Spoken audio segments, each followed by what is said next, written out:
오늘 그 말씀 교회 주시는 하나님의 말씀은 창세기 41장 25절에서 37절 말씀입니다.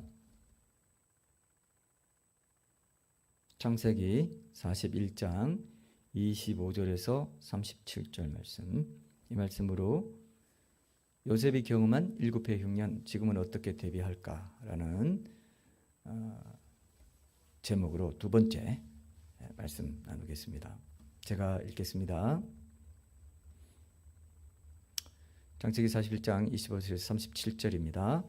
요셉이 바로에게 아뢰되 바로의 꿈은 하나라. 하나님이 그가 하실 일을 바로에게 보이심이니이다. 7 좋은 암소는 7회요 7 좋은 이삭도 7회니 그 꿈은 하나라. 그 후에 올라온 파리하고 흉한 7 소는 7년이요 동풍에 말라 속이 빈 7 이삭도 7회 흉년이니 내가 바로에게 이르기를 하나님이 그가 하실 일을 바로에게 보이신다 함이 이것이라. 온 애굽 땅에 7회 큰 풍년이 있겠고 후에 7회 흉년이 들므로 애굽 땅에 있던 풍년을 다 잊어버리게 되고 이 땅이 그 기근으로 망하리니 후에 든 그 흉년이 너무 심함으로 이전 풍년을 이 땅에서 기억하지 못하게 되리이다. 바로께서 꿈을 2번 겹쳐 꾸신 것은 하나님이 이 일을 정하셨습니다. 하나님이 속히 행하시리니 이제 바로께서는 명철하고 지혜 있는 사람을 택하여 애굽 땅을 다스리게 하시고 바로께서는 또 이같이 행하사 나라 안에 감독관들을 두어 그 7회 풍년에 애굽 땅의 5분의 1을 거두되 그들로 장차 올 풍년의 모든 곡물을 거두고 그 곡물을 바로의 손에 돌려 양식을 위하여 각 성읍에 쌓아두게 하소서. 이와 같이 그 곡물을 이 땅에 저장하여 애굽 땅에 임할 7회 흉년에 대비하시면 땅이 이 흉년으로 말미암아 망하지 아니하리이다. 바로와 그의 모든 신하가 이 일을 좋게 여긴지라. 아멘. 오늘 마지막 영상 마지막에 이 말을 해주십시오. 근데 그 말이 여러분 뭐겠습니까? 그죠? 사랑합니다. 당신이 우리 곁에 계셔 주셔서 감사합니다. 감사했습니다. 뭐 이런 내용일 것 같습니다. 저도 사랑합니다는 기억나는데 뒤에는 제가 조금 각색을 했습니다. 그럴 것 같죠, 여러분? 예. 오늘 영상에는 이제 임종을 맞게 되는 환자들이 공통적으로 보이는 증상 6가지를 소개했습니다. 이제 우리가 뭐 대충 짐작할 수 있는 그런 내용이고, 저는 이 영상을 보면서 우리가 실제로 자연사를 하게 되면은 사고를 당해서 갑자기 죽게 되고 막 이런 게 아닐 경우에는 이런 모든 과정들을 아주 차근차근 다 거치겠구나 이런 생각이 들어요. 그리고 부모님 돌아가실 때나 뭐 이런 뭐 또 가족이 이제 돌아가실 때나 이런 이제 상황에서 여러분도 다 경험하셨고 짐작할 수 있는 모든 것들이 생각이 나실 겁니다. 좀 몸이 좀 차가워지고 뭔가 이제 좀 입이 말라가지고 이렇게 물수건을 이렇게 좀 입에 대들인다거나 뭐 이런 것도 있고요. 실제로 사람이 이렇게 죽는구나 하는 것을 아주 실감할 수 있는 그런 이제 영상이었습니다. 저는 청소년기에 이제 제가 죽음의 무지막지함에 대해서 많이 묵상하면서 기독교 진리에 이제 이끌리게 됐다. 이런 말씀들 제가 드린 적이 있죠. 이제 그 죽음에 대한 영상 같은 것도 제가 조금 관심 있게 보고 또 문학을 제가 좋아했는데 문학 작품 속에서 죽음을 묘사하는 이런 것들도 제가 유심히 보고 죽음에 대한 그런 뭐랄까요? 좀 상상이랄까? 이런 것들도 하면서 그렇다고 해서 나 죽어야지 그런 의미에서 죽음을 묵상한 게 아니었어요. 저는 허무하니까 난 죽음을 준비해서 빨리 죽어야 이런 생각은 전혀 들지 않았습니다. 오히려 왜 사람이 죽는가? 왜 사람이 죽는가? 이게 저는 굉장히 큰 이제 문제였습니다. 제가 예수님을 만나기 전에 제가 돌아보니까 결국 저는 죽음의 깊은 강을 걷는 거더라고요. 한 번은 저는 이런 생각을 해요. 죽음, 결국 죄의 삭은 죽음인데 죽음은 죄와 연결되어 있는 것이고 결국 죄에 대한 깊은 묵상과 죽음은 연결되게 되어 있습니다. 그래서 죽음을 한번 지나온 사람이 예수를 믿게 되면은 다시는 세상에 대한 미련이 별로 그렇게 안 생긴다고 저는 믿습니다. 왜냐하면은 이런 표현 많이 하잖아요. 돌아올 수 없는 강을 건넌 것 같아요. 그때 내가 죽음으로 이 세상에 있는 모든 눈에 보이고 만져지는 모든 것이 흙으로 돌아가고 완전히 허망하다는 것을 정말 절절히 느꼈기 때문에, 실감했기 때문에 이제 예수님을 만나고 나서 예수님만이 나의 구원자이시고 나의 생명이고 유일한 모든 것이 된다는 것을 알게 된 이후에는 이 세상에 미련 갖는 마음이 다 없다고는 할 수 없죠. 조금씩 있지만 아주 현저히 줄어든다는 것을 저는 그랬습니다. 저는 진짜 세상에서 막 화려하게 뭐 하고 막 이렇게 뭐랄까요, 막 세상이 좋은 것처럼, 세상이 즐길 게 많은 것처럼 막 하는 거 보면 허무해요. 솔직히 말하면 야, 저거 좋겠다 이런 생각보다는, 물론 좋죠. 우리가 이 땅에 살면서 휴식도 누리고 뭐 때로는 영화도 보고 또 여행도 가다 좋죠, 그죠? 그런 거는 다 이거 하는 거 하나님이 주신 선물이고, 전도서에도 보면 그렇게 먹고 마시는 게 이 땅에서 살면서 하나님이 또 주시는 분복이니까 그걸 잘 누려라. 이건 맞아요. 그러나 궁극적으로 그것에 우리 몸과 영혼을 맡길 수 있는 가치 있는 것이냐. 그것 때문에 세상 사람들이 소위 말하는 하나님과의 만남도 그냥 무시하고 예배자의 삶도 무시하면서 거기에 팔려가지고 그 시간을 제껴버릴 정도로, 무시해버릴 정도로, 없이 할 정도인 것이냐. 그게 전혀 아니라는 것입니다. 그걸 우리 주님은 말씀하세요. 계속해서 너 우상 단지 지금 모시고 있다, 이렇게 말씀하십니다. 제가 그때 죽음에 대해서 이렇게 생각할 때 굉장히 큰 고독감을 느꼈습니다. 그러니까 온 세상에 나 혼자밖에 없다, 이런 것을 제가 느꼈어요. 세상에 죽음이 있는 한 그 어떤 것도 나를 진정으로 위로해 줄 수 없다. 여러분, 청소년기 때, 청년기 때 조금 민감한 사람, 저는 좀 문학적으로 좀 그런 것들 많이 생각하다 보니까 더 좀 그렇게 느꼈던 것 같기도 한데요. 어떤 것도 위로해 줄 수 없어요. 왜? 죽음이 있잖아. 좋은 거 준다고? 근데 죽음이 있잖아. 너 죽음 알아? 죽음 어떻게 해결할 거야? 이런 거예요. 그러니까 죽음 앞에서는 여러분 철저히 혼자입니다. 여러분, 관 속에 두 사람 들어가는 거 봤어요?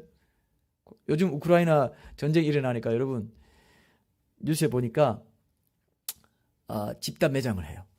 그래서 이게 고랑 같은 거 이렇게 땅에 그냥 길게 고랑 같은 거 파가지고, 옛날에 그 히틀러 시대에 유대인들을 그렇게 묻었거든요. 크게 파가지고 그냥 이번에는 보니까 이렇게 검은 천이라도 이렇게 덮었더라고요. 검은 천으로 이렇게 보자기 안에 넣어가지고 그냥 밀어요. 그걸 지금 보내줘요. 지금 그제 일어난 일입니다. 그렇게 밀어 넣어요. 이렇게 밀어 넣고 넣으면 그냥 몸이 그냥 그렇게 떨어져요. 그렇게 집단 매장할 때는 두 사람, 세 사람 되죠. 그러나 관 속에 여러분 한 사람밖에 못 들어가죠. 그죠? 알렉산더 대왕이 그랬다지 않습니까? 내 빈손을 구멍 뚫어가지고 내 빈손을 보여줘라. 죽을 때는 다 빈손 갖고 간다는 거. 욕심 너무 내지 말고 많이 베풀고 나누고 흘려보내는 통로로 삼는 삶을 살아야 된다고 얘기해라. 그렇게까지는 안 했겠죠, 알렉산더는. 그러나 우리 주님은 그렇게 말씀하시죠. 죽음 앞에서는 철저히 혼자입니다. 전 진짜 그걸 왜 그때 그렇게 절실했는지 그건 모르겠어요. 그러나 뭔가 하나님의 손길이, 예수님 만나게 하려는 하나님의 손길이 있었지 않았나. 한참 꿈에 부풀어서 장래를 생각하고 나 대학생 되고 뭐 해서 뭐 할 거야, 이렇게 해야 되는데 어떻게 된 게, 저는 그거를 깊이 묵상을 했던 청소년, 그 청년기를, 초반 청년기를 그렇게 보내고 대학 3학년 때 그렇게 만나게 됐습니다. 근데 이 세상에서 이제 사람들이 가족을 이루어 살고 막 친구들과 만나고 회사나 다른 공동체 서로 친밀한 관계를 갖고 막 이렇게 살아가는 거, 이런 것이 어떻게 느껴지냐면 마치 죽음에 대한 두려움과 이 외로움을 잠시 잊어보기 위해서 임시 변통의 위로를 얻는 그런 일이겠거나, 이런 생각까지 했어요. 그런 몸짓처럼 그렇게 느껴졌습니다. 이런 이제 죽음 같은 이 외로움의 과정을 거치고 나서 예수님 만나니까 정말로 이제 세상의 전모가 보였어요. 그렇구나. 그래서 예수님이 죽으셨구나. 이 죽음을 대신 죽어주셨기 때문에 나는 이제 죽을 필요가 없고, 나는 이제 영생의 능력을 갖고 이 땅에서부터 영생을 얻고 살아가는 거죠. 여러분, 요한복음 3장 16절 뭡니까? 하나님이 세상을 이처럼 사랑하사 독생자를 주셨으니 이는 그를 믿는 자마다 멸망치 않고 영생을 얻게 하려 하심이라. 영생을 얻는다는 게 현재형이라고 했잖아요. 죽은 뒤에 영생 얻는 거 아닙니다. 이 땅에서 영생 얻어요. 믿습니까, 여러분? 이걸 믿으셔야 돼요.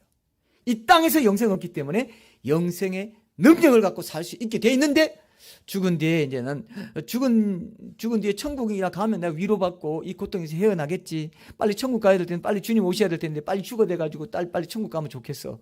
그거보다 더 바보 같은 고백이 없어요. 그러니까 기도가 응답이 안 되는 거예요, 여러분. 이 땅에서도 이미 영생의 능력을 줬는데 뭘 더 찾니? 이 현재적인 하나님 나라를 살아야지. 그죠? 그래서 항상 기뻐하라 그런 거예요. 너 고통이 있냐? 너 영생이 있잖아. 기뻐할 수 있어. 감사할 수 있어. 항상 나에게 의탁하는 기도할 수 있어. 우리 교회 저 앞에 오늘 보면 항상 그죠? 항상 기쁨. 이제 그 쉬지 말고 기도, 범사, 감사 이렇게 돼 있어요. 왜냐하면 그것이 영생의 능력을 갖고 이 땅을 살아가는, 현재적으로 살아가는 모든 그리스도인의 대훈장과도 같은 것이고, 여러분들의 삶에 그게 잘 안 되고 있다면 아직 그 영생의 능력에 대한 믿음이 없거나 믿음이 약하거나 아직 잘하지 못한 것입니다. 영적으로 늘 그걸 생각하셔야 돼요. 아, 내가 주님과 동행하고 있지 않구나. 내가 세상에 매여 있구나. 죽음의 권세에 매여 종로로 타는 자를 놓아주려 하심이라 그랬죠. 히브리서 2장 보면. 그렇게 하려고 예수님 오셨는데 지금도 생계, 돈, 당장 먹을 게 없는데 어떡하지? 그게 죽음에 매여 종로로 타는 것입니다. 처음에 그렇게 해도 상황이 안 바뀌어요. 근데 안 바뀌네? 예수님 분명히 약속하셨는데 그래도 난 이거 믿어. 나갈 거야. 또 했는데 또 안 바뀌어요. 또 했는데 또 안 바뀌어요. 근데 또 했다 해봅시다. 진짜 믿고. 홍해가 열리는 어떤 게 그때부터 나오는 그런 경우도 많이 있어요. 그런 감정을 듣습니다. 처음에 한 번 했는데 안 돼. 그봐 안 된다니까. 예수님은 다른 사람만 사랑해. 나는 별로 관심이 없어. 예수님 다른 사람 편해. 응? 뭐 그런 사람이 있더라고. 되는 놈이 있어. 안 되는 놈은 안 돼. 막 이렇게 사탄이 세상 철학과 세상 이상한 걸 집어넣어줘요. 넌 안 돼. 되더이? 안 됐잖아. 하나님 원망해. 하나님 뭔 사랑이셔. 네 상황을 그대로 놔두고 있는데 이렇게 이제 장난질을 치는 거죠. 그럴 때 여러분 딱 믿고 한 번에 안 된다, 두 번에 안 돼, 세 번에도 안 돼. 하나님 살아계셔. 계속 한번 해봐요. 이거 안 하면 우리는 계속 눌려서 살 수밖에 없어요. 죽음의 권세 종로를 타면서 살아갈 수밖에 없어요. 그 종로를 타면서 지리한 몇십 년을 사느니 한 번 하고 두 번 하고 세 번 하고 더 해보는 게 나아요. 진짜 한번 해보세요. 한번 해보세요. 한번 해보세요. 예.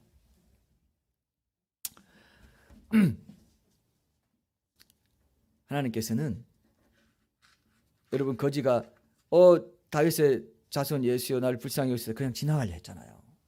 막 조용하라고 그러고. 조용하라 그러는 게 바로 그겁니다. 야, 안 돼 너. 누가 뭐 되는 놈만 된다니까? 그 얘기예요. 근데 더 큰 소리로 어떻게 했습니까? 다윗의 자손 예수여 나를 불쌍히 여기서. 예수님이 딱 들어봤어요. 네가 그 알았구나. 고쳐주십니다. 막 주변에서 난 안 돼. 안 되죠. 기억하십시오. 한 번 안 됐어요? 두 번 안 됐어요? 세 번 안 됐어요? 말씀에 약속이 있는데 왜 안 되죠, 하나님? 살려주십시오. 분명히 나는 이거 믿고 한 번 안 한다고 나 포기하지 말라고 하셨으니까 더 나아갑니다. 이걸 한번 해보세요. 이제는 마지막 때이기 때문에 이제 뭐 별로 그렇게 해볼 기회도 시간도 별로 없습니다, 여러분. 아시지 않습니까? 그죠? 이제는 그럴 시간 별로 없어요. 이제는 하루하루를 말씀대로 살겠다는 그런 굉장한 결단이 있어야 됩니다. 지금 아주 비상한 때라고 저는 생각하고 있기 때문에 그렇습니다. 그래서 우리가 이제 지난 주일에 이어서 이제 오늘도 요셉의 삶에서 가장 중요한 하이라이트라고 할 수 있는 이 7년 흉년에 대한 이야기를 나누면서 이게 죽음에 대한 이야기를 이제 끄집어낸 그런 이유가 있습니다. 우리는 자연사 할 사람이 아니라는 것입니다. 아까 영상에 나오는 그런 과정을 그래서 죽음에 이를 사람이 아닐 확률이 높은 시대를 살아요. 왜냐하면 마지막 때가 되면 야곱의 환란의 때가 되면 전 세계 유대인들이 다시 곧으로 돌아가게 된다고 성경에 되어 있고, 그것이 야곱의 가족들이 애굽으로 내려가서 예수님을 상징하는 요셉을 만나는 과정에서 이미 드러나 있고, 창세기에 드러나 있고, 그죠? 이미 드러나 있는 그것이 지금 이 시대에 나타나고 있다는 것입니다. 그렇기 때문에 예수님이 야곱의 자손들, 이스라엘 자손들을, 이스라엘 백성들을 위해서 나타나기 전에 교회 시대가 7년 풍년이 끝나고, 7년 풍년이 7 교회 시대라고요. 끝나고 야곱의 환란 때 이제 유대인들에게 그것이 넘어가는 그런 것들이 있는 이 시대를 살아가면서 우리가 구해야 될 것은 뭐냐면, 교회 시대가 끝나고 나서는 교회, 신부된 교회를 데려가 버린다 했어요. 그리고 이제 이스라엘 유대인들로 그게 넘어가요. 그게 어디 있느냐? 성경 어디 있느냐? 그걸 한번 먼저 찾아보고 우리 오늘 본 말씀 핵심 적용 좀 잡고 끝낼 텐데요. 한번 보세요. 그 말씀이 어디에 있는지 보십시오. 로마서 11장 한번 보세요. 로마서 11장 25절에서 27절 한번 보세요. 이 말씀이 있어요. 예수님도 말씀하셨고 사도 바울도 분명히 얘기했어요. 우리가 지난 주일에 나눴던 그 내용을 그대로 얘기하고 있어요. 제가 읽어볼게요. 형제들아, 너희가 스스로 지혜 있다 하면서 이 신비를 너희가 모르기를 내가 원하지 아니하노니, 이 신비는 이방인의 충만한 수가 들어오기까지 이스라엘의 들어는 우둔하게 된 것이라. 그리하여 온 이스라엘이 구원을 받으리라. 기록된 바 구원자가 시온에서 오사 야곱에게서 경건하지 않은 것을 돌이키시겠고, 내가 그들의 죄를 없이 할 때에 그들에게 이루어질 내 언약이 이것이라 함과 같으니라. 그러면서 여기 보면 뭡니까? 뭐가 중요합니까? 이방인의 충만한 수가 들어오기까지 이스라엘의 들어는 우둔하게 된 것이다. 그러나 그렇게 된 시기가 지나고 나서는 온 이스라엘이 구원을 받게 된다 그랬습니다. 이방인의 충만한 수가 들어온다는 게 무슨 뜻입니까, 여러분? 제가 이건 안 찾아봐도 됩니다. 여러분 잘 아는 말씀이니까요. 마태복음 24장 14절에 보면은 제자들에게 이렇게 말씀하세요. 이 천국 복음이 모든 민족에게 증언되기 위하여 온 세상에 전파되리니 그제야 끝이 오리라 그랬어요. 이 천국 복음이 유대인들에게 먼저 유대인이 거절했기 때문에 온 인류에게 전파되고, 이방인의 7교회 시대 7년 풍년을 이방인들이 경험할 수 있도록 했다가, 야곱의 환란의 때 다니엘서 9장 27절에 보면은 이제 9장 27절에는 이제 7년 남은 마지막 한 일에 대해서 얘기했고, 그 앞에 보면은 이제 너희 나라를 위해서 70일로 기간을 정했다 그랬죠. 그리고 우리 설교한 적 있죠. 490년에 대해서. 그리고 나서 이제 490년 그 69일에까지 예수님 돌아가시고 70년 주 70년에 유대인들이 흩어지는 것까지 이제 그 483년까지 하고, 그다음에 남은 7년이 마지막 7년 흉년이라는 겁니다. 이게 성경의 구약 신학에 다 예언이 되어 있고 그대로 이루어진다는 겁니다. 그래서 예수님도 뭐라고 했습니까? 누가복음 21장 24절에 보면 그들이 칼날에 죽임을 당하며 모든 이방에 사로잡혀 가겠고, 예루살렘은 이방인의 때가 차기까지 이방인들에게 밟히리라고 했어요. 이방인의 때가 찬다는 게 뭡니까? 로마서 11장에 있는 이방인의 충만한 수가 들어오기까지예요. 그죠? 연결됩니까? 연결됩니까? 아주 중요합니다. 이거 꼭 기억하세요. 근데 그때까지는 이스라엘 둘은 우둔하게 된 것이죠. 그래서 아직도 유대인들은 예수님 안 믿어요. 메시아를 안 믿어요. 우둔하게 됐기 때문에. 그러나 온 이스라엘이 이제 구원을 받는 때가 7년 야곱 환란 때예요. 그게 바로 야곱이 가족들 데리고 애굽으로 내려가서 예수님을 상징하는 요셉 앞에서 양식을 받는 그 광경이라고요. 그때 흉년 때에 그렇게 한다 이겁니다. 그죠? 기억하시죠? 이걸 붙잡으세요. 아주 중요합니다. 그러기 전에 우리는 주님 앞에 휴거되어서 들려 올라간다는 것입니다. 예수님은요, 마태복음, 요건 찾아보세요. 마태복음 23장 한번 보세요. 마태복음 23장. 오늘 아주 중요한 진리입니다.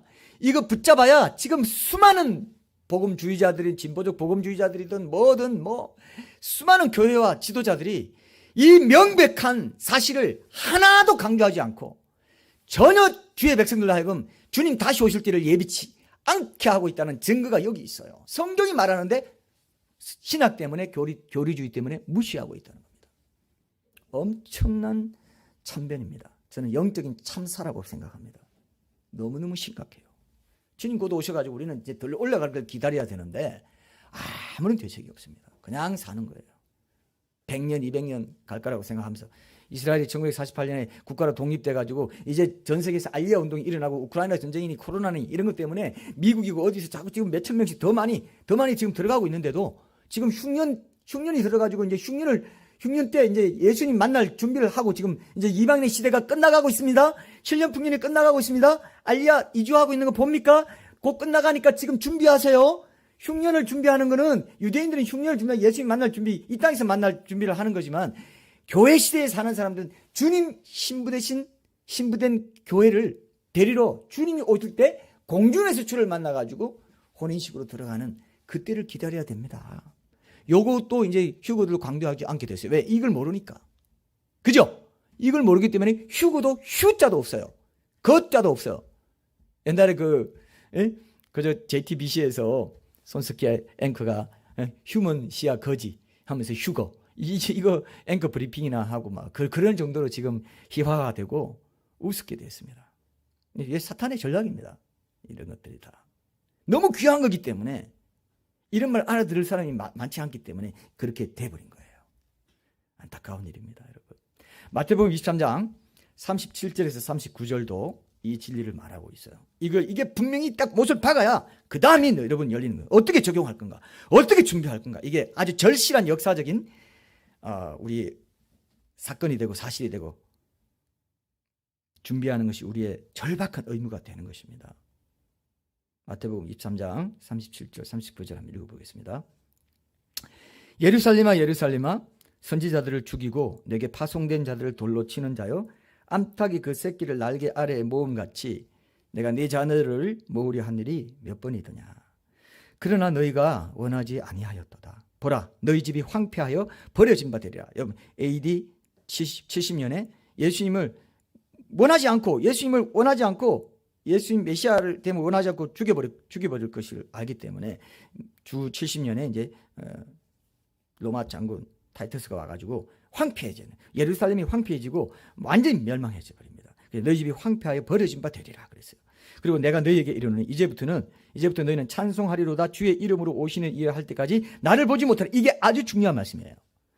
그렇게 무시하고 원하지 않고 모으려고 했는데 원하지 않고 메시아 거부한 그들이 나중에 어떻게 된다고요? 황폐하여 버려진 바 된 후에 나중에 마지막 때 다시 회복됐을 때는 그때는 메시아로 맞이하게 돼요. 요셉에게 가서 양식을 구한 것처럼 메시아로 맞이하게 될 건데 그게 뭐냐면은 찬송하리로다 주의 이름으로 오시는 이여 이제 메시아로 알아보고 예수님 재림할 때 메시아로 알아보고 주의 이름으로 오시며 할 때까지 내가 메시아인지 너는 알지 못할 거다. 그죠? 알아보지 못한다 이거예요. 맞습니까? 이해됐어요? 이해됐습니까? 아주 중요합니다. 그때까지 나를 보지 못하리라. 못 알아봐요. 지금도 뭐야? 예수는 선지자 중에 하나고 뭐 별거 없어. 이렇게 해요. 다 물어봐요. 가문 중에 유대인 가문 중에서 예수님을 구주로 맞이했다. 메시아는 주가 됐다면 쫓겨나 버려요. 유대인 가정에서 쫓겨나는 경우가 많습니다.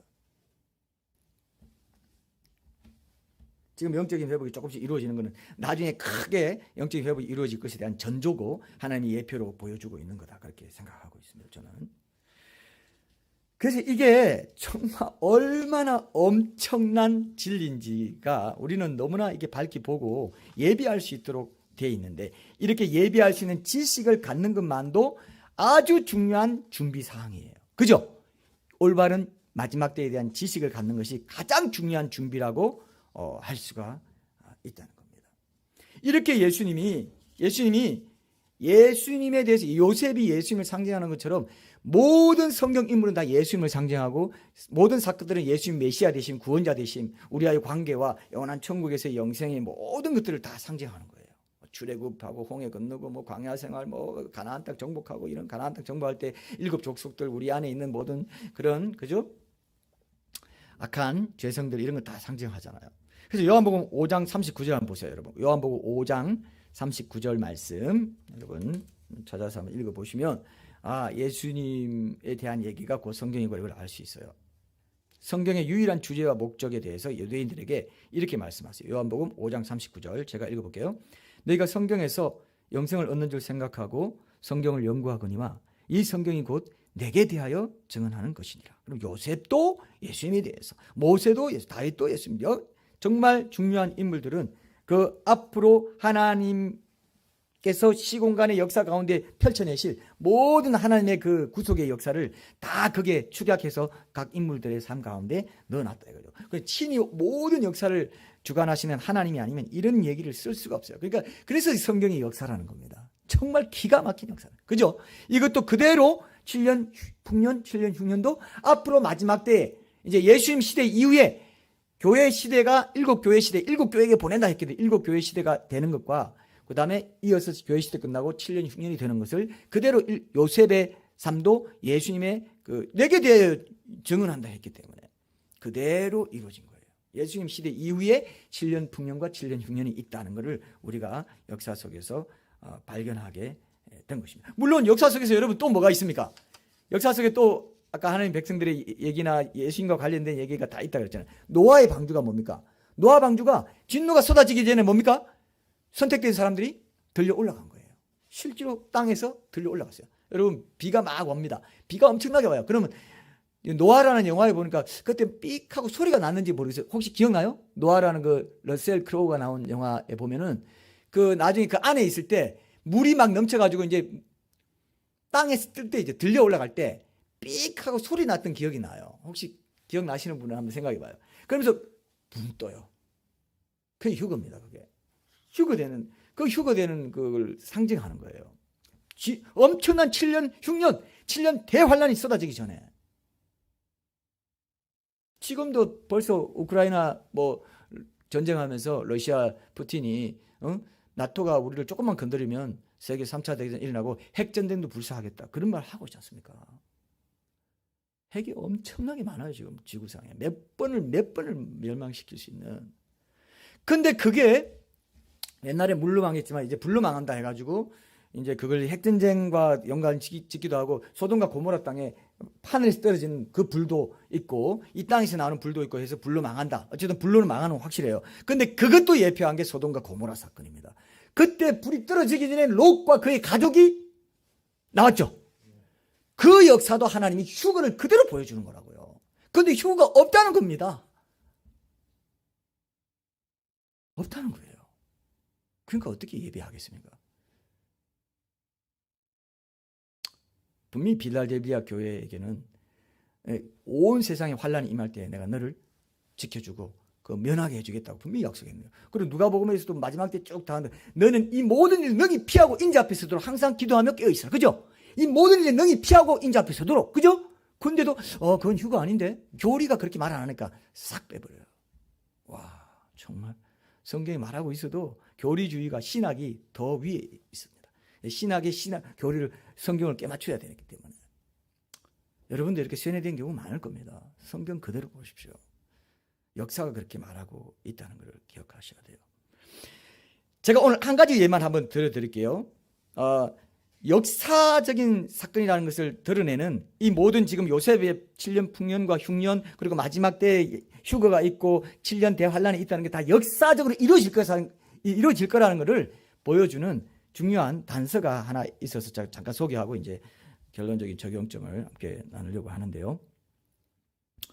이 야곱이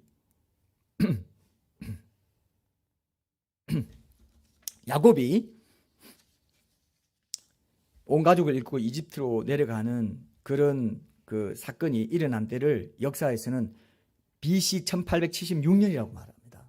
BC 1876년. 그리고 여러분도 들어봤을지 모르겠는데 출애굽을 BC 1446년으로 봐요. 그럼 왜 그러는가? 왜 그럴까요? 혹시 아시는 분? 야곱이 온 가족을 이끌고 이집트로 가는 시기가 BC 1876년이고 그 다음에 출애굽한 때가 1446년이에요. 성경에 혹시 많이 들어본 숫자 없어요? 400년 또 430년 여긴 400년 430년 두 개지요. 이것도 이제 제가 오늘 좀 이게 한번 그 해결을 한번 해보도록 하죠. 출애굽기 12장 40절에 보면 여러분 찾아보지 마십시오. 이스라엘 백성이 애굽에 거주한 지 430년이라 그랬어요. 430년 그죠? 그런데 하나님께서는 뭐라고 했냐면 15장 13절에 보면은 아브라함에게 하나님께서 그의 자손들이 이방에서 객이 되어 400년 동안 괴롭힘 당한다 그랬어요. 그죠? 30년 틀렸네요. 성경에 오류가 있네? 이렇게 말할 수 있습니까? 성경은 자세히 봐야 된다 했잖아요. 그러니까 보세요. 분명히 이스라엘 백성이 내려간 거는 그 1876년이고 거기서 430년을 더하면은 1446년이 돼요. 1446년에 430년 더해봐요. 1876년이죠. 430년이죠. 그런데 왜 400년 동안 괴롭힘 당한다고 그랬죠? 요셉이 총리로 있을 때는 괴롭힘 안 당했습니다. 노예가 되기 시작한 그때 30년을 빼고 그때부터 괴롭힘 당한다고 그걸 말했다. 이렇게 해석합니다. 이해되시죠? 그러니까 430년도 맞고 어때요? 400년도? 맞아요. 여러분 창세기 15장 13, 14절 한번 찾아보세요. 이거는 눈으로 우리 확인하는 게 좋습니다. 창세기 15장 13절 14절 한번 보세요. 여기 보니까 하나님께서 아브라함에게 이렇게 말씀하세요. 여호와께서 아브라함에게 이르시되 너는 반드시 알라. 내 자손이 이방에서 계기되어 그들을 섬기겠고 그들은 400년 동안 내 자손을 괴롭히리니 그랬어요. 그들이 섬기는 나라를 내가 징벌할지며 그 후에 네 자손이 큰 재물을 이끌고 나오리라. 출애굽 사건 모세를 통해서 정확히 예견을 하셨습니다. 이게 역사 속에 정확히 일어났는데 이 해수를 열왕기 상에서도 또 얘기하고 있어요. 열왕기상 6장 1절 한번 보세요. 열왕기상 6장 1절 이것도 여러분 확인해 보시면 좀 더 실감나게 성경의 역사적 사건들을 우리가 확인할 수 있습니다. 열왕기상 6장 1절에 보니까 정확하게 연도가 다 나와요. 여러분 아담이 만들어진 연도와 그죠? 최초의 인간을 만든 연도와 그다음에 이제 그 위에 자손들의 연도와 쭉 이제 아브라함까지의 연도를 우리가 알 수 있는데 성경적 연도를 알 수 있는데 어떻게 알 수 있냐면은 나이를 다 적어놨어요. 이해되죠? 그래서 BC 한 4천 몇 년 된다 이렇게 하고 있는 거예요. 이해되십니까? 아담의 때는 BC 4천 년 정도다. 960세 뭐 700 몇 세 이렇게 다 나오니까 다 합산해 보면 아담은 이 정도 나이가 이 정도의 이때 4천 이때구나 이걸 알게 하는 거예요. 그런데 거기에 뭐 빠진 고리도 있고 여러 가지가 있으니까 정확하지 않다 이렇게 하지만 하나님은요 이 모든 창조 사건부터 시작해서 출애굽 사건부터 예수님 사건 흩어진 사건 휴거 일어날 때 모든 것 그리고 아마겟돈 최후의 전쟁이 일어날 때 요한계시록에 보면 그 연, 월, 일시에 이르러 아마겟돈 전쟁이 일어날 것이다. 연, 월, 일시 돼 있죠? 요한계시록 나중에 찾아보세요. 그 연, 월, 일시 정해놨어요. 인류 최후의 전쟁, 아마겟돈 전쟁이 온 세상 적그리스도 나라 군대들이 뭐 러시아고 포함해서 미국 다 포함해서 적그리스도 나라들이 이제 이스라엘로 쳐들어가는 그 전쟁이 있게 됩니다. 그때 예수님이 지상 재림하신다 그렇게 돼요. 예수님이 불로 막 이렇게 해가지고 전부 다 물리치고 실제로 지상과 하늘의 전쟁이 그때 일어나는 그렇게 묘사가 돼 있어요. 엄청난 사건이 이 땅에 앞으로 이제 일어날 겁니다. 여러분 마음에 지금 이 말 들으면서 어떤 마음이 드세요? 와, 역사구나. 실제로 일어나고 그리고 예표로 이미 다 보여주셨어요. 하나님께서는 다 보여주지 않고는 행하지 않는다 했습니다. 다 보여주셨다고요. 이걸 미리 아느냐 모르느냐 이 지식을 갖느냐 안 갖느냐가 아주 중요한 대비책이에요. 그런데 이거를 사탄은 어떻게 합니까? 모르게 만든다 이거예요. 헷갈리게 만들고 아닐 것 같은데 자꾸 해가지고 준비를 못하게 만들어요. 그래 추수할 때가 지나고 여름은 다 해서 나는 구원을 받지 못한다. 땅에 남겨지게 되는 거예요. 그러니까 얼마나 여러분 시험이 많겠어요. 그죠? 얼마나 시험이 많겠어요. 이거 하나 정말로 제대로 붙잡는 거 뭐 별거 아닌 것 같아요? 아니에요. 전부예요. 그것이 전부라는 것을 저는 알게 된 거예요. 그래서 항상 이 얘기를 하는 것입니다. 이 마지막 때는 이게 교회가 할 가장 중요한 사명이구나. 한 사람이라도 휴거에 떨어지지 않도록 붙잡아주는 것이구나. 그죠? 이거보다 중요한 게 없어요. 여러분 가족들 다 이게 얘기하세요. 듣게 하세요. 기도하세요. 여기 못 오면 설교라도 보내주십시오. 깨닫게 하십시오. 맞습니까? 그렇게 하십시오. 그렇게 안 하면 여러분들 파수꾼 역할을 못하는 거예요. 그 피를 여러분들에게 찾을 수가 있어요. 정말 성경이 그렇게 기록되어 있으니까 이렇게 말할 뿐입니다. 저는 그것이 구체적으로 어떻게 될지는 다 적용되는지 그건 저는 모르겠어요. 하나 성경이 그렇게 기록되어 있습니다. 말해도 안 믿는 건 괜찮지만 아이 말하지 마. 그러면 안 돼요. 근데 이 모든 연대를 주장하신 분이 6장 1절 보면 열왕기상 6장 1절 보면 이스라엘 자손이 애굽 땅에서 나온 지 480년이요. 여기 정확히 또 기록해요. 하나님은 연대를 정확히 기록합니다. 이스라엘 자손이 애굽 땅에서 나온 지 480년이요. 솔로몬이 이스라엘 왕이 된 지 4년 15월 곧 둘째 달에 솔로몬이 여호와를 위하여 성전 건축하기를 시작하였더라. 그래서 역사에서는 주전 966년에 솔로몬이 성전을 건축했다 그래요. 966년에 480년을 딱 더하면 1446년이 나와요. 지금 더해보세요. 혹시 계산기 있는 분들 집은 더해봐요. 966년 더하기 480년. 다 역사입니다. 연대 속에 정확하게 기록이 되어 있어요. 그래서 창세기 46장으로 한번 가봅시다, 여러분. 창세기 46장 1절에 4절에 보면 이 모든 배후, 이 모든 이 일들의 배후를 이끌어 가시는 분은 살아계신 창조주 하나님이신 것을 하나님이 직접 말씀하세요. 야곱이 가족들을 이끌고 이집트로 이제 떠나는 여정 가운데 들르게 된 브엘세바에서 희생 제사를 드릴 때 하나님께서 이상 중에 그에게 나타나서 이렇게 직접 말씀하세요. 제가 읽어보겠습니다. 이거 중요한 대목이기 때문에 창세기 46장 1절에서 4절입니다. 이스라엘이 모든 소유를 이끌고 떠나 브엘세바에 이르러 그의 아버지 이삭의 하나님께 이생제사를 드리니 그 밤에 하나님이 이상 중에 이스라엘에게 나타나 이르시되 야곱아 야곱아 하시는지라 야곱이 이르되 내가 여기 있나이다 하며 하나님이 이르시되 나는 하나님이라 네 아버지의 하나님이니 애굽으로 내려가기를 두려워하지 말라. 내가 거기서 너로 큰 민족을 이루게 하리라. 내가 너와 함께 애굽으로 내려가겠고 반드시 너를 인도하여 다시 올라올 것이며 요셉이 그의 손으로 내 눈을 감기리라 하셨더라. 야곱이 브엘세바에서 떠날 새 이스라엘의 아들들이 바로가 그를 태우려고 보낸 수레에 자기들의 아버지 야곱과 자기들의 처자들을 태우고 그들의 가축과 가나안 땅에서 얻은 재물을 이끌었으며 야곱과 그의 자손들이 다 함께 애굽으로 갔더라. 이와 같이 야곱이 그 아들들과 손자들과 딸들과 손녀들 곧 그의 모든 자손을 데리고 애굽으로 갔더라. 이렇게 정확하게 연대도 기록되어 있는 이 일들이 일어난 것은 7년 풍년, 7년 흉년이 반드시 일어날 일이라는 것을 그 일이 일어나는 모든 과정은 하나님 역사의 주관에 내가 일고 내가 애굽으로 함께 갖고 오고 또 큰 민족 이러고 내가 함께 올 것이고 내가 이 모든 역사를 통해서 내 아들을 보내는 역사의 그 모든 이 정지 작업이 이루어지게 할 거다. 그래서 너희를 온전히 구원할 거다. 교회 시대가 올 거야. 교회 시대가 오면 그 말씀 교회도 나중에 잠언등에 세워질 거야. 잠언등에 그때 세워진 건 아니지만은 잠언등에 새 예배당을 내가 언제 줄 거야. 여기까지 있을까 없을까요? 저는 있다고 믿어요. 2022년 1월에 그때부터 온라인 다 정리하고 2월 첫 주에 첫 예배 드리게 할 거야. 저는 있었다고 믿습니다. 믿습니까? 믿어야 돼요. 눈동자같이 하나님 보시는데요. 그렇죠? 진실하게 진실한 마음을 갖고 하나님 진실하게 우리 주님을 섬기기 원합니다. 마지막 때를 준비하기 원합니다. 깨우기 원합니다. 변증 전도를 통해서 완악한 그들의 마음을 정말 확실한 역사적 증거와 사실성을 가지고 예수님의 유일한 진리 되심을 하나님 되심을 증거하는 교회가 되기 원합니다. 행함 있는 믿음을 통해서 순종하는 삶, 실제적인 살아있는 삶을 생명의 삶을 주님께 예배자로 드리기 원합니다. 이런 교회인데 하나님이 대충 되든지 지들이 알아서 할 거 아니야? 이렇게 하겠어요? 천국에서 성교회의를 열어가지고 다 해서 야 천사 누구 천사 거기 가서 그것 좀 닦고 돌고 이렇게 하고 좀 저렇게 해. 난 했다고 믿습니다. 여러분은 믿거나 말거나 저는 믿겠어요. 하여튼 연도를 다 갖고 했었으니까 그죠?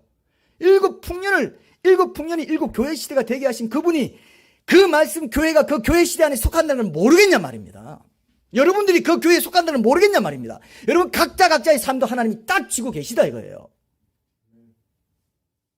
이걸 붙잡으십시오. 큰 역사 속에서 이게 흘러가고 있다는 걸. 역사는 흘러가고 있어요. 끊임없이 달려가고 있어요. 창세기부터 요한계시까지 지금 달려가고 있지 멈춰 있을 적이 없습니다. 째깍째깍 지금도 1초가 지나가고 있어요. 지금도 12시 10분 15분 2022년 3월 13일 12시 10분 15분 이거는 영원히 안 오지요. 계속 달려가고 있어요. 역사의 완성을 위해서 하나님 완성을 위해서 예수님이 이 땅에 새하늘과 새 땅을 이루시고 새 예루살렘 성을 이루시고 영원한 영생 천국을 그죠? 이루실 때까지 계속해서 달려가고 있어요.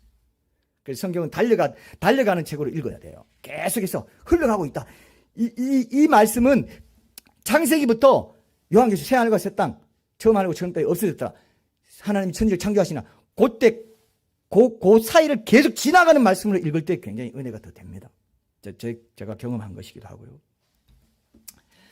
그래서 여러분 이 엄청난 진리 앞에서 우리가 그렇다면 이제 어떻게 준비해야 될 건가? 그걸 우리가 오늘 한번 보고 끝내도록 하겠습니다. 그 말씀의 핵심되는 말씀이 오늘 제가 여러분들과 나누고 싶은 말씀이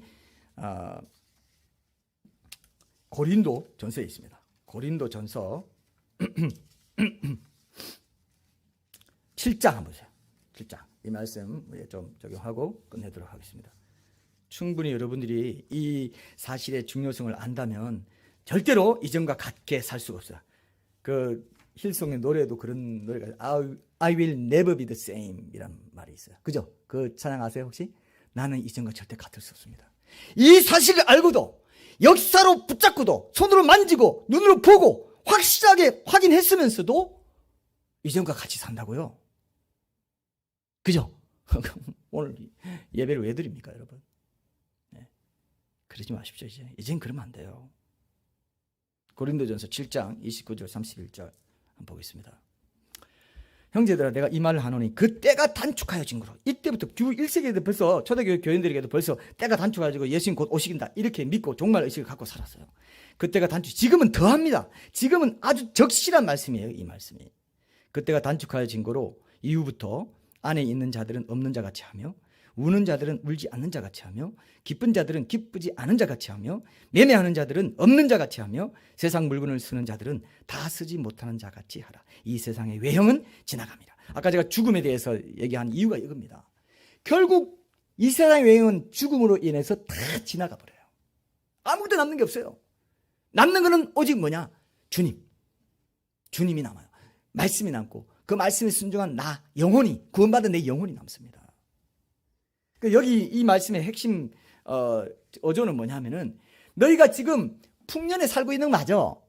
그러나 때가 단축하여서 이제 7년 환난의 때가 올 것이고 이제 유대인들에게 이제 이방인의 충만한 때가 다 차면 유대인들에게 넘어가는데 그 때가 단축해져서 그렇기 때문에 이 지금 풍년에 살고 있지만 흉년을 사는 것처럼 풍년을 산다면 너희들은 흉년에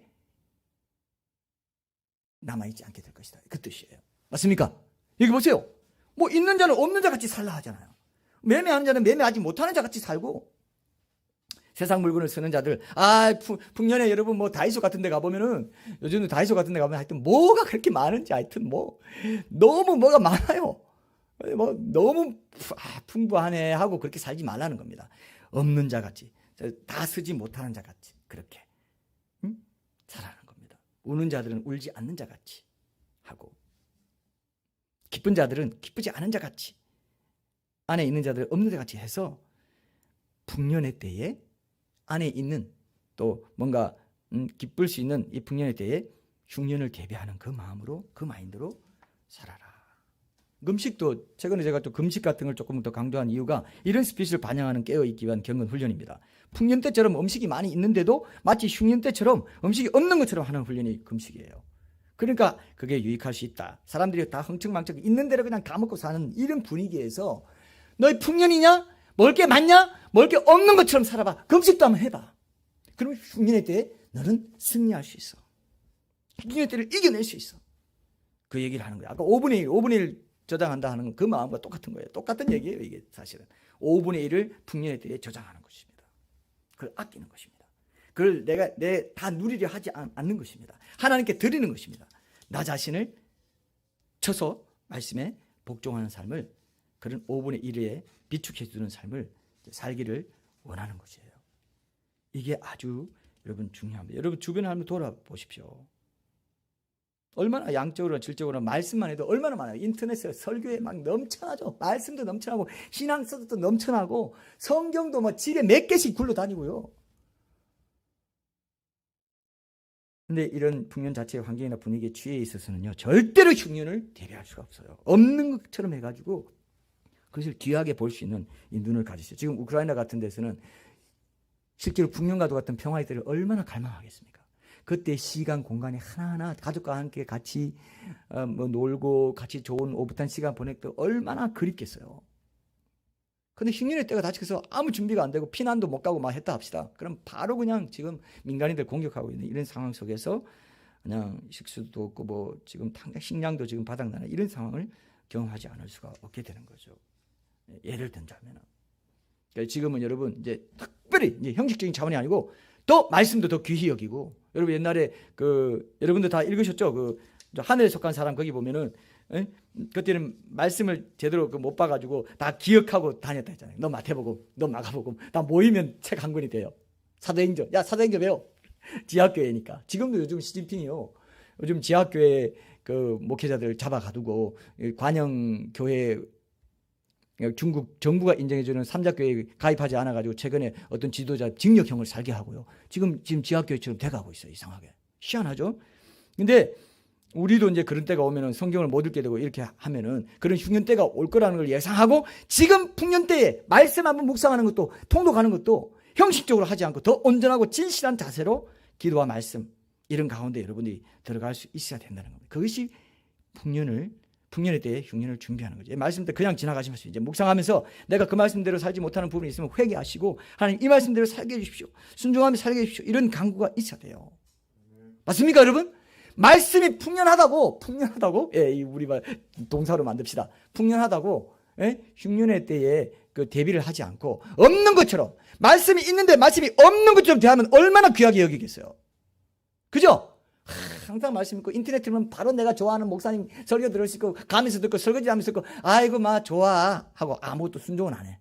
그럼 망했다 이거예요. 여러분 순종. 여러분 예수님이 왜 주여 주여 하면서 막 왔는데 불법을 행하는 자들이라고 했습니까? 불법이 뭔지 아세요? 말씀에 대한 불순종이 불법이에요. 맞습니까? 말씀을 순종해야 할 줄 알고도 순종하지 않은 그게 진짜 불법이에요.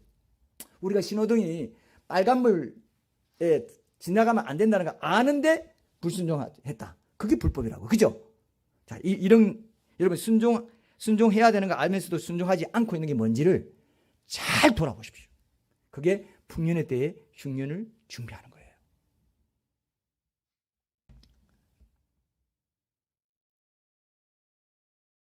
말씀대로 살고 있지 못하면 부담을 가지고 안타까워해야 되는데 부담도 없고 안타까움도 없는 건요. 영혼이 깊이 병든 거예요. 영혼이 병든 증상이 그렇게 나타나. 아무런 그런 부담 다 그렇게 사는데 이게 깊은 병입니다, 여러분. 회개할 마음이 없는 거. 영과 혼과 몸이 흠없이 어떻게 보존되겠습니까? 여러분 우리 마음에 있는 오래 묵은 상처들, 나 스스로를 잘못 보는 내 속에 어떤 엄청난 들보와도 같은 쓴뿌리 이게 제거되려면은 하나님 말씀 묵상하고 기도하고 순종하는 가운데 예배자로 살아가야 되는 것인데 어제와 오늘이 다르고 오늘과 내일이 달라야 되는 이런 때를 우리가 살아야 되는데 이제 곧 흉년 때가 오고 유대인들이 돌아가고 있고 전쟁이나 코로나가 나가지고 유대인들이 지금 돌아가고 흉년에 야곱 가족들이 지금 요셉 만나러 가고 있다는데도 그래도 아직 풍년인데 좀 풍년이 내 생에는 계속 풍년 되겠지 이러지 말라는 겁니다. 그죠? 지금이라도 깨어나십시오. 보고 있잖아요. 보여주셨잖아요. 이런 지식을 또한 갖게 해주셨잖아요. 이것만 해도 하나님의 엄청난 사랑의 손길이 여러분들의 삶을 지금 덮고 있는 거예요. 근데 알면서도 순종 안 해요. 여러분들은 더 알면서도 순종 안 해요. 종말의 때를 알면서도 종말의 때 진짜 할까 하고 지나가려고 하면 더 죄가 큽니다. 이제 난 주님이 오실 때까지 이거 하나만 확실히 붙잡아야지. 이런 게 있어야 돼요. 중요한 결심이 있어야 돼요. 나를 늘 넘어지게 하는 이거 하나로 내가 꽉 붙잡아야지. 이게 있어야 돼요. 맞습니까? 이거 있어야 돼요. 이걸 놓지 마시고 씨름하십시오. 우리가 야곱의 씨름죠. 방치해두지 마십시오. 구체적으로 붙잡아내고 솎아내고 그래서 내 안에 쓴뿌리를 제거하면서 흠도 점도 없는 그런 신부가 되는 것을 이 풍년의 때 여러분 준비하셔야 돼요. 그래서 너무 우리가 세상으로 지나서 관심을 확대하지 마시고 우리 내면으로 주님과의 깊고도 친밀한 관계로 한없이 계속 좁혀지고 깊어지는 그런 삶을 여러분들이 결단하셔야 됩니다. 맞습니까? 이걸 붙잡으세요. 정말 제가 언제 아가스를 한번 제가 또 설교할 기회를 이제 좀 보고 있는데요. 거기에 신부된 교회와 신랑된 그리스도의 사랑의 관계가 아주 기가 막히게 아름답게 아주 디테일하게 묘사되어 있어요. 이런 것들도 이제 우리가 이제 나눠야 될 때가 이제 오겠구나 싶어요. 주님이 언제 허락하실지 모르겠지만, 네, 그런 준비를 해야 될 때가 지금 이런 지식도요 하나님이 아무한테나 안 열어주시더라고요. 그래서 요즘 제가 자주 드는 생각은 이런 생각이 들어요.